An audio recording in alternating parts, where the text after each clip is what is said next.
Antonio Maldonado no necesita presentación, es uno de los expertos más importantes en materia de corrupción y derechos humanos, no solo en nuestro medio, sino en la región. Antonio, tú has hecho una entrevista recientemente sobre la cuestión Odebrecht, las fiscalías y esta situación extraña que ha ocurrido con la resolución o con la suspensión del acuerdo. ¿Qué impresiones generales te ha dejado esa decisión?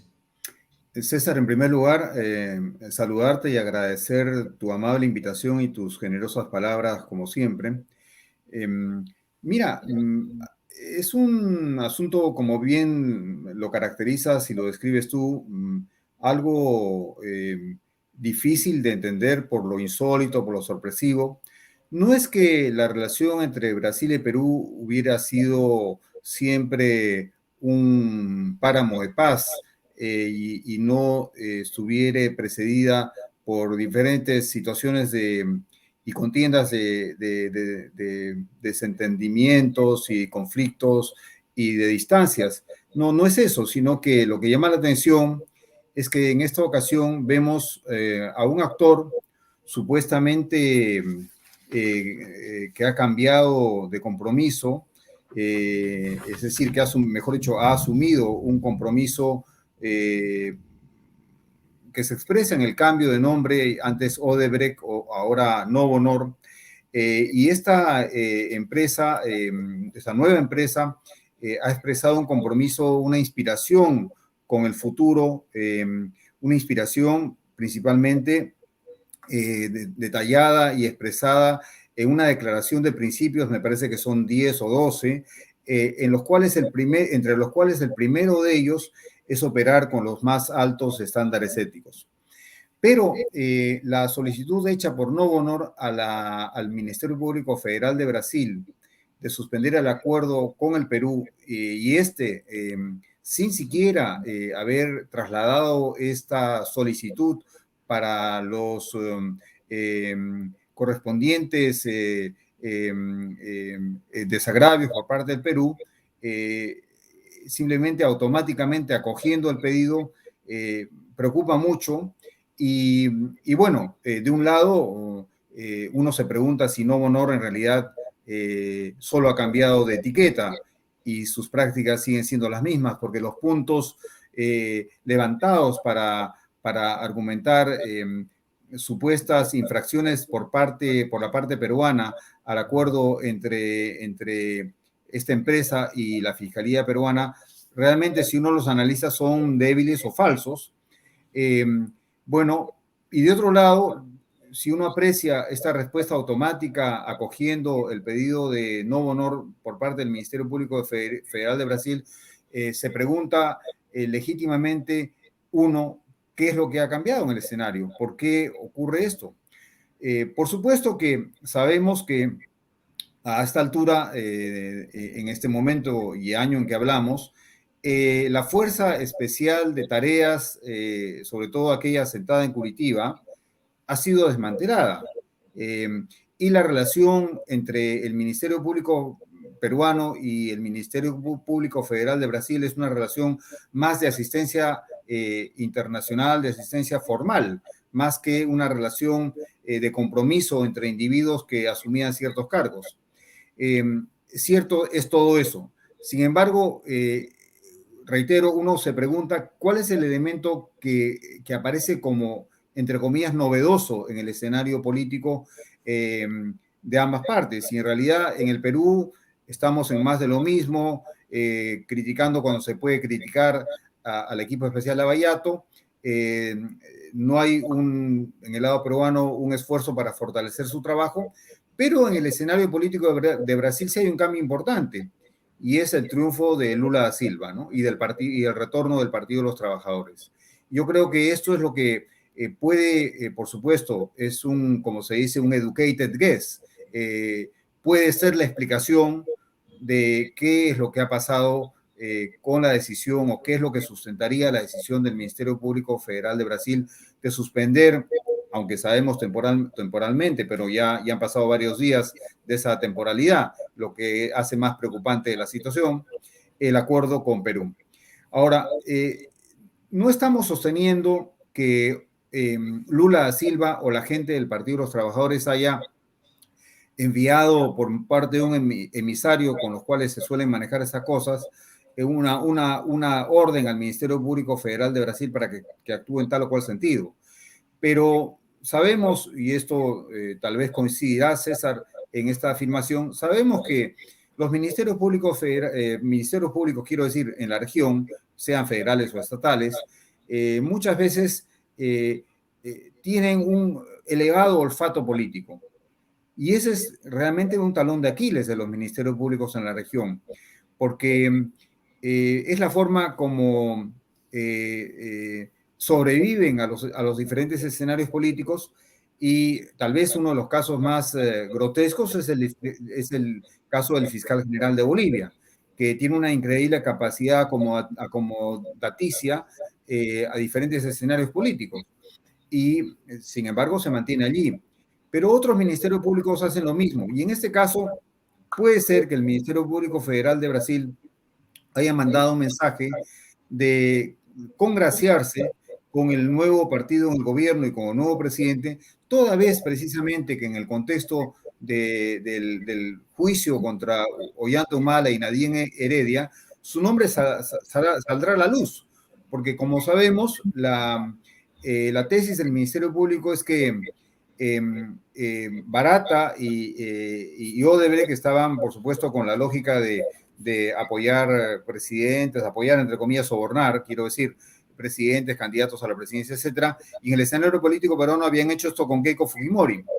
Pero como recordemos también, eran personas que actuaban sin ningún escrúpulo y apostaban a todos los posibles ganadores. Entonces, es en ese contexto en que Odebrecht, Marcelo, quiero decir, aparentemente fuerza a Barata para que, acogiendo una instrucción, un pedido del Partido de los Trabajadores y en particular de Lula da Silva, le entregue a Ollanta Humala de Nadine Heredia la suma de $3 millones o más.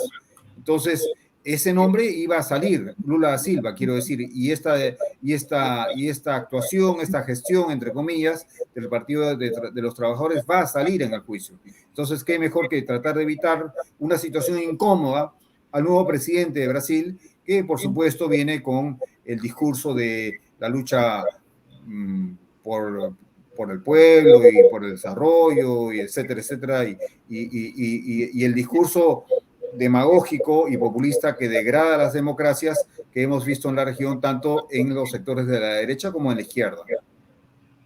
Tu denuncia pasa por una evidencia. El anuncio de la Fiscalía del Brasil se produce una semana antes o días antes que tengan que declarar los ejecutivos de Odebrecht en el marco del acuerdo suscrito con las autoridades peruanas, y ha trascendido, en efecto, como tú lo cuentas, que en la historia de los fondos inyectados a la campaña de Ollanta Humala hay una imbricación con el Partido de los Trabajadores.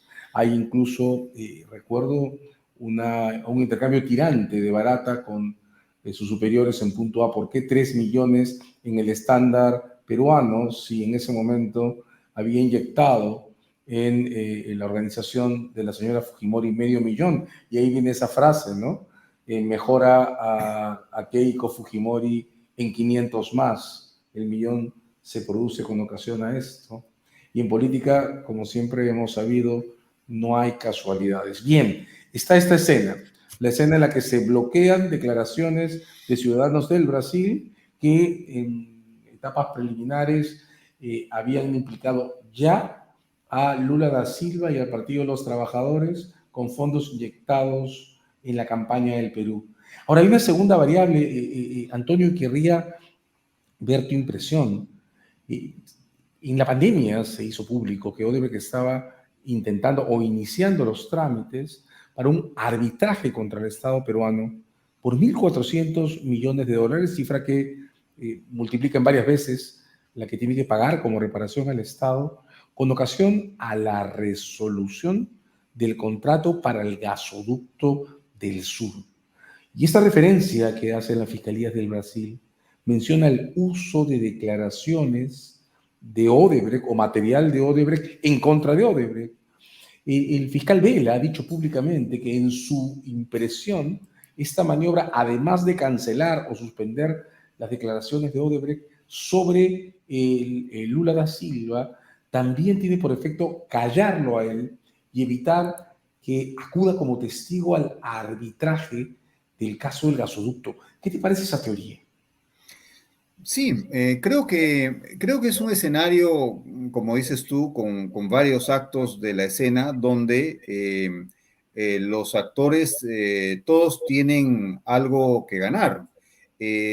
Por supuesto, que un juicio en el Perú, y debo subrayar esto no va a ocurrir en ningún otro escenario judicial en los 12 países donde intervino Odebrecht, tanto en nuestra región como en África. Que un juicio en el Perú se mencione el nombre del novísimo, por tercera vez reelecto presidente de la República Federativa de Brasil, el señor Lula da Silva, y del glorioso Partido de los Trabajadores, ciertamente es una situación que muy incómoda para el nuevo gobernante que asumirá su gobierno en enero del 2023 y para la diplomacia brasileña.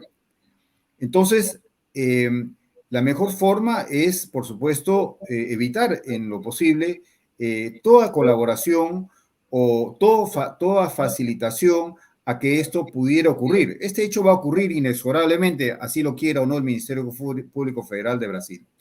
Y el otro punto, en el otro acto, como dices tú, César, el otro actor relevante de esta trama, Novo Honor, por supuesto que también gana cuando, o pretende ganar cuando articula esta estrambótica defensa o esta estrambótica queja contra el Perú, acusándole de presentar el testimonio del fiscal Rafael Vela en una demanda presentada por esta empresa ante el CIADI por la suma que has indicado tú.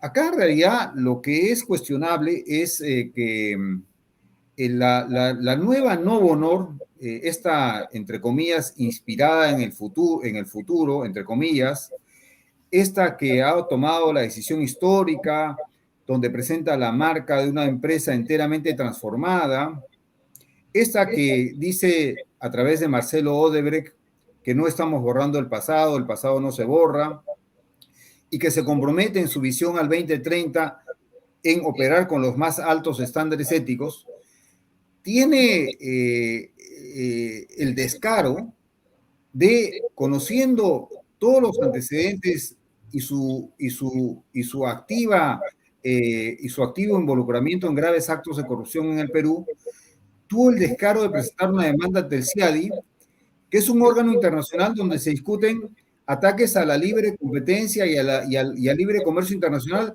en la medida en que los actores actúen de buena fe, no en la medida en que sean unos delincuentes. Entonces, pretender, encima de haber presentado esa demanda que nos pinta de cuerpo entero, que el Estado peruano, pretender decirle al Estado peruano de cómo debe defenderse y cómo no debe defenderse, y qué pruebas o medios probatorios puede alcanzar o no puede alcanzar, es realmente grotesco. Eso es de Macondo. Entonces, esta es una situación que sí lesiona o intenta lesionar la soberanía nacional, la integridad de nuestra nación en la expresión de una demanda y un litigio internacional. Agravado todo esto por el hecho de que hay un antecedente que poco se conoce y que es importante recordarlo, y es el acuerdo de asistencia judicial en materia penal que la República del Perú y la República Federativa de Brasil suscribieron en julio del año 1990, y que, a diferencia de los acuerdos hechos de manera un poco innominada en el marco de la colaboración del grupo de tarea de fiscales de Curitiba y los fiscales peruanos, reforzado de alguna manera con la intervención de Pablo Sánchez y otros fiscales en la región que lograron la declaración de Brasil en el año 2018, etcétera. A diferencia de esto, este acuerdo que comento es un acuerdo muy completo y muy riguroso en las cláusulas y en las posibilidades y limitaciones a la asistencia. Y de hecho, la supuesta vulneración invocada por Novo Honor ex Odebrecht contra Perú es falsa porque en realidad no ataca lo que es una cláusula estándar de limitación a la asistencia judicial internacional, que es la que precisamente está reflejada en este acuerdo que comento en su artículo 4, que dice así, literalmente, la parte requirente no usará ninguna información o prueba obtenida mediante este acuerdo para fines distintos a los declarados en la solicitud de asistencia judicial sin previa autorización de la parte requerida. Y eso es exactamente lo que ha estado pasando en los marcos de la colaboración eficaz aprobados, homologados por el Poder Judicial peruano. Lo que ocurre en el litigio internacional, en el caso ante el CIADI, no lesiona esta limitación a la asistencia, esta cláusula estándar que la vemos en cualquier acuerdo de asistencia judicial internacional, sino que se refiere al hecho obvio de que el Perú tiene el perfecto derecho y legítimo derecho procesal de presentar el testimonio de quien lidera en un equipo de investigación contra este tipo de corrupción, simplemente para que diga que esta empresa no es una empresa inocente, víctima del descontrol de sus jerarcas y funcionarios, sino que es una empresa que ha incurrido sistemáticamente en actos de grave corrupción, que además esta empresa, que se la quiere dar de muy viva y de muy avanzada por el uso de sus offshore y de su departamento de relaciones, de operaciones estructuradas y sus software dificilísimos de desencriptar, pensaba que nunca iban a ser descubiertos. Y entonces, esta empresa arrogante, que creía que eso no iba a pasar, además de arrogante, pecó de tonta, porque ya lo dijeron los procesalistas del siglo XIX, al criminal y sus cómplices lo acompañan de toda la vida, por siempre, tres elementos: el medio que utilizó, el cuerpo sobre el cual recae el delito y el tiempo que hace que fluya la verdad. Y esta es una verdad que se dio en el siglo XIX, cuando no había los medios tecnológicos para la lucha contra el lavado de activos, ni la lucha contra la criminalidad organizada, no habían los instrumentos normativos universales que hoy existen, la Convención de Palermo, la Convención de Lucha contra la Corrupción, etc. Entonces, en resumen, estamos ante una actitud empresarial que desdice sus compromisos públicamente asumidos el año pasado, que levanta falsos cargos, uno de estos, el más grotesco, es el que acabamos de comentar, contra la parte peruana, y que instrumentaliza, dejándose instrumentalizar un órgano del Estado de Brasil, el Ministerio Público Federal, lo que va a costarle al Brasil una grave lesión, un grave deterioro en su imagen pública internacional. Porque hoy día todos estos temas de lucha contra la corrupción y en su relación en especial con el goce y disfrute de los derechos humanos está bajo la veeduría internacional. Ese es un comentario que incluye un aspecto en el que creo que es muy importante reparar. Claro, está el convenio entre las fiscalías del Perú y el Brasil, pero hay un marco que son las reglas de cooperación internacional y hay un convenio Odebrecht-Perú que la Fiscalía del Brasil conoce, en el marco del cual Odebrecht se ha comprometido a autorizar el uso de pruebas a la Fiscalía y a la Procuraduría, a las autoridades del Estado, para lo que necesiten. Entonces, ¿dónde hay una violación al derecho internacional? Si Odebrecht plantea una demanda y provoca en consecuencia una respuesta en base al material que le ha dado no la Fiscalía, sino Odebrecht. Yo creo que tú eres un internacionalista muy reconocido, Antonio, desde el punto de vista de la teoría de los actos propios. Esto es una especie de autovinculación, ¿no?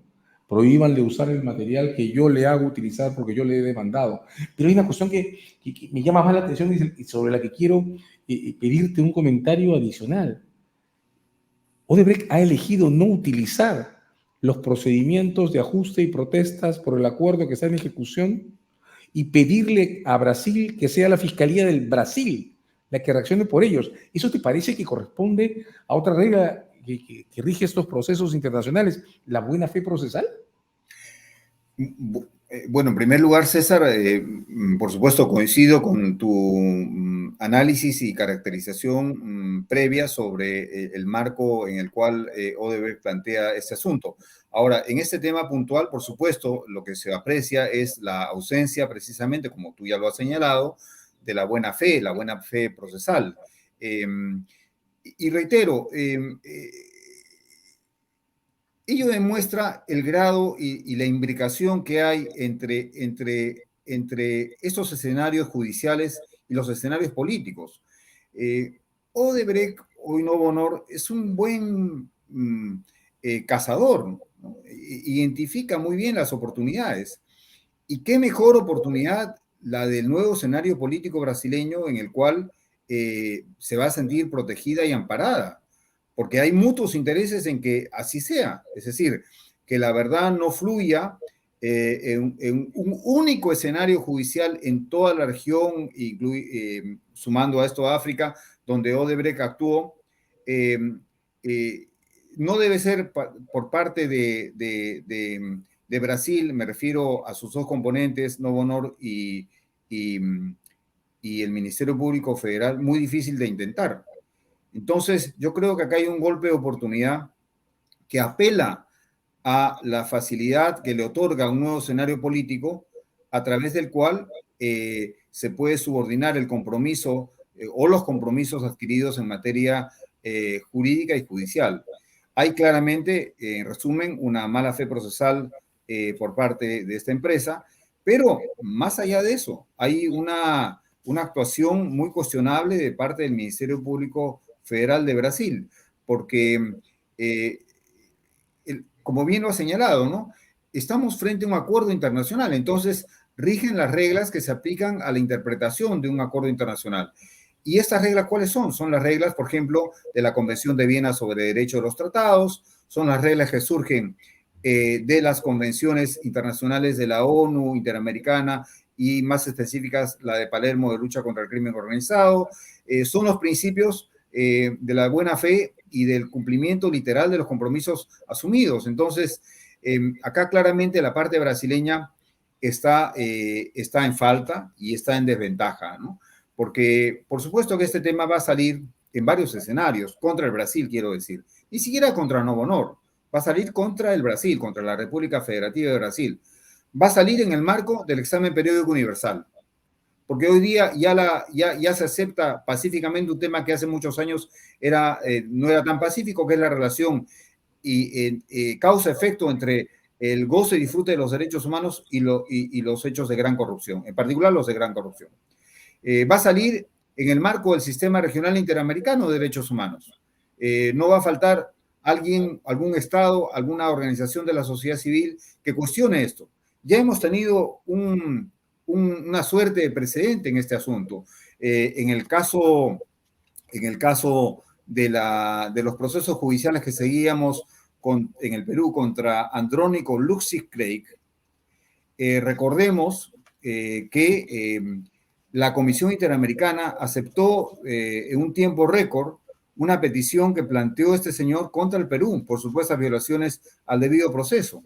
Por supuesto, esto no llegó a mucho, pero revela la relación que hay entre un empresariado que sabe jugar políticamente y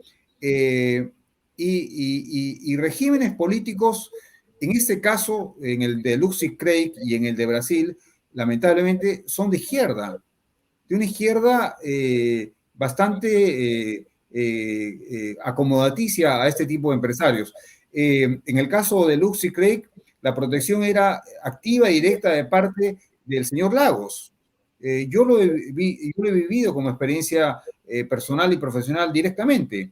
Cuando había reuniones donde el señor Lagos, el presidente Lagos, se encontraba con el presidente Toledo, expresaba su protesta por la forma como la justicia peruana, a partir de las acciones de la Procuraduría, perseguía al señor Andrónico Luksic-Craig. Y esas quejas llegaban a mi persona por medio del Ministerio de Justicia. De tal manera que eso no me lo pueden contar a mí, yo lo he vivido personalmente. O sea, la activa relación que se produce entre empresarios y regímenes políticos de diverso color.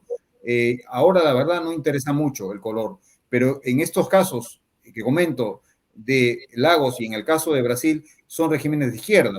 Y también, por supuesto, eso se produce con regímenes de derecha.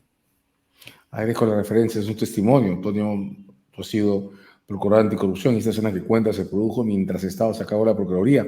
Déjame cerrar con una pregunta o un tema final. ¿Puede, Antonio, la justicia del Perú continuar incluso si tuviera que plantearse la resolución del acuerdo de delación y cooperación y premios con Odebrecht? César, mira, si tomamos como antecedente y como elementos del contexto todo lo que la justicia peruana ha realizado y ha logrado avanzar ya hasta el momento, a pesar de tener casi, en el caso del equipo de fiscales Lavallato, muy poca cooperación intrainstitucional y menos aún cooperación de parte del Estado en la forma de mayor presupuesto o en la forma de convenios internacionales, como hemos visto en otros países donde ministerios públicos, como el de Guatemala, por ejemplo, lograron el apoyo de instrumentos tales como la Comisión Internacional contra la Impunidad de Guatemala. Si vemos cómo el sistema anticorrupción peruano ha logrado avanzar también, apoyando sin ser un apoyo cómplice, en el sentido de que su apoyo ha sido objetivo, ha sido homologando los acuerdos de colaboración internacional desde sus correspondientes funciones de independencia e imparcialidad. Si vemos todo lo que ha sido logrado en ese ámbito, y si sumamos además el aporte que las Procuradurías Anticorrupción, de las cuales tú fuiste miembro, César, de una de las primeras paradigmáticas Procuradurías Anticorrupción en el caso Fujimori y Montesinos, hemos logrado solos, en el caso de los sistemas de Procuradurías Anticorrupción ad hoc, en el caso Fujimori y Montesinos, tampoco hubo ningún mecanismo internacional tipo CICIG. Y tampoco lo hubo, reitero, en el caso de los fiscales Lavallato. Entonces, en base a esa fuerza telúrica de la justicia peruana, yo creo y tengo la convicción de que en el escenario que es muy probable de que esta cooperación con Brasil, a través del Ministerio Público Federal de Brasil, no se pueda reconstruir y se pase a una resolución de la misma, como dices tú. Yo creo que hay bases suficientes como para que el Perú, seguramente con más dificultad, con más problemas, más encuesta arriba, siga adelante y logre avanzar en los casos, sobre todo en los casos que comprometen a actores políticos. Como ya ha sido informado por plataformas como IDL Reporteros, hasta el momento hay o al menos hay 9 acusaciones fuertes en casos importantes, donde hay actores políticos, entre ellos la señora Keiko Fujimori. Entonces, no me cabe la menor duda de que este será uno de los problemas, uno más de los problemas que la justicia peruana ha enfrentado sola. Tanto en este caso, el caso más importante de corrupción empresarial, como en el caso anterior en el que tú fuiste protagonista en la lucha contra ese caso, quiero decir, el caso Fujimori y Montesinos, donde también los peruanos actuamos solos, básicamente solos. Entonces yo creo que los casos van a seguir adelante, ya digo, serán casos que enfrentarán mayores desafíos, pero ninguno invencible que impida que la justicia logre sus objetivos y la impunidad sea vencida, en este caso de grave corrupción empresarial, que compromete a nuestros propios corruptos políticos en el Perú, por supuesto. Muchas gracias, Tocho. Ha sido Antonio Maldonado con En Coyuntura. Nuevamente, gracias, Antonio. Un placer, mi querido César. Un gran abrazo. Cuídate.